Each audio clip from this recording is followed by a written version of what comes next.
कंजूस सेठ की मजेदार कहानी। एक बहुत धनवान सेठ था। उस सेठ के पास जितना ज्यादा ध्यान था वह उतना ही ज्यादा कंजूस भी था।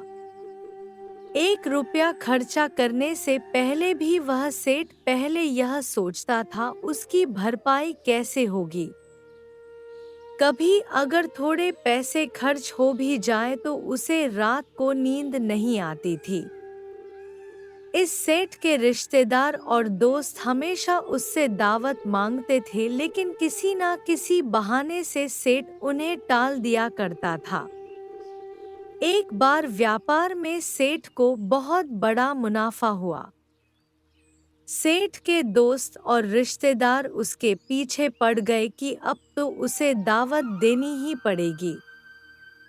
सेठ ने उन्हें काफी टालने की कोशिश की, लेकिन वह नहीं माने।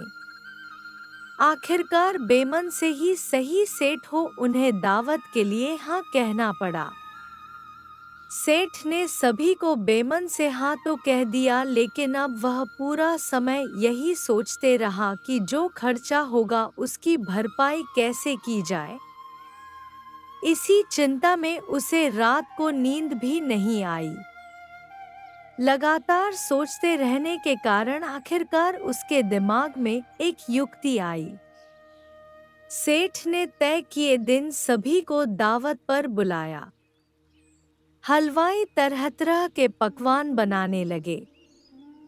पकवान की खुशबू से अड़ोस पड़ोस महक उठा।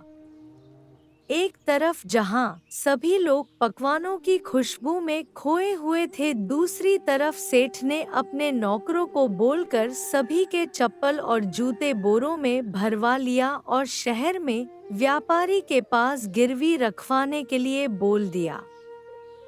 सेठ ने नौकरों को व्यापारी से कहने के लिए कहा कि इन सभी जूते चप्पल के मालिक आकर इन्हें छुड़वाएं, इनके बदले जो भी पैसे बनते हैं वह सेठ को दे भिजवा जाए। व्यापारी ने सेठ की बात मानते हुए सभी जूते चप्पलों को गिरवी रख लिया और उनके बदले में अच्छी रकम सेठ को भिजवा दी। इस बात से अनजान सभी रिश्तेदार और दोस्त सेठ के घर स्वादिष्ट भोजन करने में मग्न थे। जब कोई भी खाने की तारीफ करता तो सेठ मुस्कुराकर कहता, यह तो आपके ही चरणों का प्रसाद है। खाना खत्म करके जब सभी मेहमान अपने अपने घर जाने की तैयारी करने लगे तो सबने बाहर आकर देखा तो सभी आश्चर्यचकित थे, क्योंकि किसी की भी चप्पल या जूते वहां पर नहीं थे। सभी सोच में पड़ गए कि इतने सारे जूते चप्पल कहाँ जा सकते हैं। सभी को परेशान देखकर सेठ ने सारा सच उन्हें बता दिया और बड़ी धीरता से कहा, जो भी अपने जूते या चप्पल वापस पाना चाहता है वो शहर में व्यापारी के पास जाकर उन्हें छुड़वा सकता है। सभी दोस्त और रिश्तेदार उस समय को कोसने लगे जब उन्होंने सेठ से दावत की मांग की थी। सभी सेठ को भला बुरा कहते हुए वहां से वापस चले गए और सेठ अपनी बुद्धिमानी पर इतराते हुए मुस्कुराने लगा। तो दोस्तों, कैसी लगी आपको इस कंजूस सेठ की मजेदार कहानी? क्या आप भी अपने आसपास या अपने दोस्तों में ऐसे किसी कंजूस शख्स को जानते हैं जो इस सेठ की तरह अपने पैसे बचाने के लिए कुछ भी कर सकता है? अगर आपका जवाब हाँ है तो उसके साथ यह कहानी जरूर शेयर कीजिएगा। Subscribe my YouTube channel story with बिंदु।